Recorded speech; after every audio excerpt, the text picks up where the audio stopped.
No. And why? I think that, I don't know, and again, I'm not going to get into it here, but I think that, there are different reasons why different things happened in each case.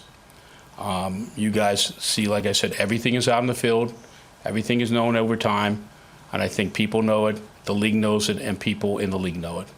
So I think that if everything was perfect, it wouldn't be the case. And everything was good, it wouldn't be the case. So it's not as if it's not known out there, reasons, and that will be something for people to decide. Just generally speaking, and not here, but and not that this matters because this is here. But in other aspects of my life, we have people for 20, 30 years that work for me. Nobody ever leaves me. Yeah, nobody ever leaves because he doesn't tell them to fire, because there's no wins and losses. The only wins and losses in the other aspects of his business are money. If it was only about making money, he wouldn't fire anybody from the Panthers either. But there's a different analysis that drives him crazy because he can't rig it in his direction. He can't make it work the way he wants to. That's why he becomes impatient. And Chris, whoever takes that job, and I firmly believe that anyone that's got choices, if I've got Panthers offer or insert other team, right? If I've got these, which way am I going to go? Now, the money may be the thing that breaks the tie, and that may be what David Tepper has to do.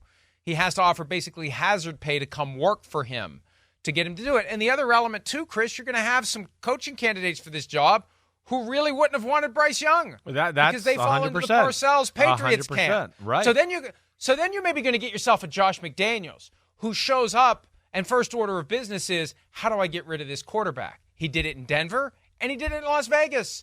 Got rid of Jay Cutler before they even played a single game his first year. And then after 1 year with Derek Carr, Carr was gone. So you better be careful, David Tepper, that you're hiring somebody who's truly committed to Bryce Young and not just saying what needs to be said so you'll sign the contract that guarantees $70 million over 5 years. And then after that, I'm golden. And if I want to undermine Bryce Young, if I want to coach this team in a way that makes it clear that Young isn't the guy so I can go get my guy, what are you going to do, fire me? Fine, I'll go, and I'll take all your money with me. Yeah, no, I think you bring up a lot of good points there. It's definitely going to be a situation with the owner that, we all know NFL head coaches. They're going to look at it and go, damn, I want to be an NFL head coach or an assistant coach that wants to be an NFL. Yeah, damn, I want to be an NFL head coach, but man, is that the situation I want to go into? Well, man, I gotta have an owner looking over my shoulder, kind of sticking his face into my business, kind of telling me which way he wants me to do certain things. Yeah, that's not going to exactly appeal to a lot of coaches in football.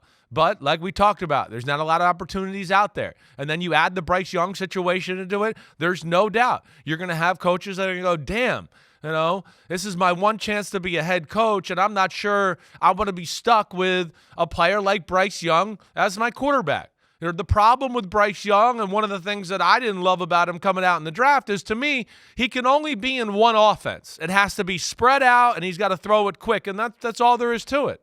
And they're coming to that determination. They know that. They have to build. That's what they have to build there. It has to be like Alabama, where it's wide open, because if the game's tight and close and people are around him in the pocket and he's got to run, play action and all that, he can't stand in there and make throws. As quick as his releases and some of the things we talk about that I love, you've heard me say this, I think, on Sundays, the back end of plays, he loses time there. So, yeah, he can make a quick decision and get the ball out of his hands quick, but he can't stand in there and make the pocket collapsing, ooh, the tight end's open on a 10-yard out route, and I'm going to get hit throwing it. He doesn't do that. He can't do it. He has to protect himself. Just like the throw on the second to last play of the game on Thursday night against the Chicago Bears. There was a 10-yard out to the tight end, right? Pocket collapsed. He has to duck and chuck because he's got to save himself. A lot of coaches aren't going to love that. He's kind of pigeon-tailed to the spread offense. It's a little like with Tua. It's going to be kind of the same thing. Can't run it. We got to get an all-star team around him. We got to spread it out. Then he can show what he does a little bit. So they got a lot of work there to do, and that's not going to appeal to all coaches out there as far as being the head coach with the Carolina Panthers. You've been doing a good job at not giving us new Simsisms, but you just gave us one in pigeon-tailed. It's pigeonholed. I'll take pigeon-tailed. Okay. Because it sounds a little bit like pin the tail on the donkey. I think you were confusing pin the tail on the donkey with pigeonhole, and out comes pigeon-tailed. So pigeon-tailed, Simsisms, pigeon-tailed. Here's a couple of other realities, and then we need to take a break. Yeah. You got to be careful when you're choosing your destination as a head coach because you maybe get two opportunities. That's right. And if your first one goes sideways, then you got to go back and you got to prove yourself all over again. You got to hope the window opens and you got to know when to slide through it, but you can't slide through the wrong window. That's the problem.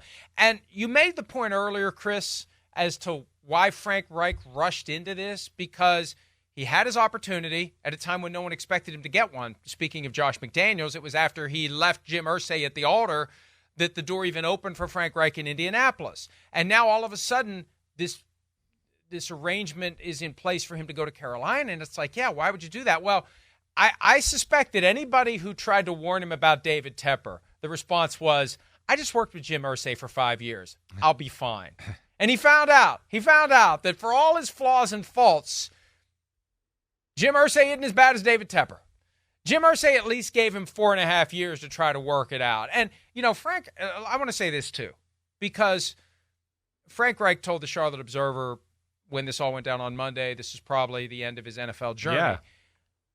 Has any coach gotten screwed by circumstance more than Frank Reich? No, probably when not. When you think about how it started. His first year, he took them to the Final 8 with Andrew Luck 12-4, right? Yeah. Or 11-5. His second year, right before the start of the season, not after the prior season ended, or not at the start of training camp like Barry Sanders like did in preseason game number 3. Right during the game itself, Andrew Luck is retiring. Are you freaking kidding me? And then they ricochet around from veteran quarterback to veteran quarterback, guys who were maybe 1 year too late to show up in Indianapolis, whether it was Phillip Rivers or Carson Wentz or whoever else I'm forgetting. But good Lord. And through it all, they weren't horrible. And then Jim Irsay gets it in his head. He's going to make Jeff Saturday into a head coach, so Frank Reich has to go at a time when they weren't even a horrible team. Their record wasn't bad. The guy, I feel bad for him. I do too. I feel bad for him. I hear you. And not many guys get a third chance, and I don't know that he even wants one at this point. I guess after the first two, it's like, life's too short to deal with this crap.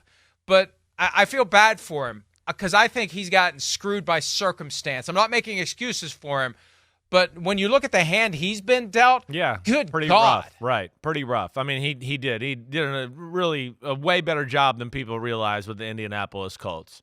I mean, whether it was Andrew Luck the first year, was it Jacoby Brissett the second year, and they were doing good, and he got hurt, and that kind of derailed things to where you were like, damn, they're going to go to the playoffs with Jacoby Brissett.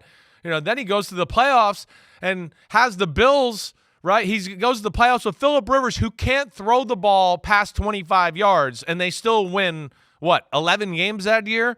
And they got the Bills on the ropes. And scared the hell out of the Bills. Oh, if Josh Allen doesn't make a few plays in the second half that you're like, only he and Mahomes can do that, they're not going to win the game. I mean, plain and simple. So, not a fair shake for Frank Reich when it comes to head coach. Definitely dealt some bad hands. And I got the sense that, he's exasperated from the whole situation too. Just a little bit with what he said and, this is it for me in the NFL and all that. Those are all little quotes and things to me that just kind of feel like, again, I'm sick of it and this owner wore me out and damn, I'm done. And that's kind of how it felt. So, we might not see Frank Reich again, but I do feel for him too, like you said, Mike.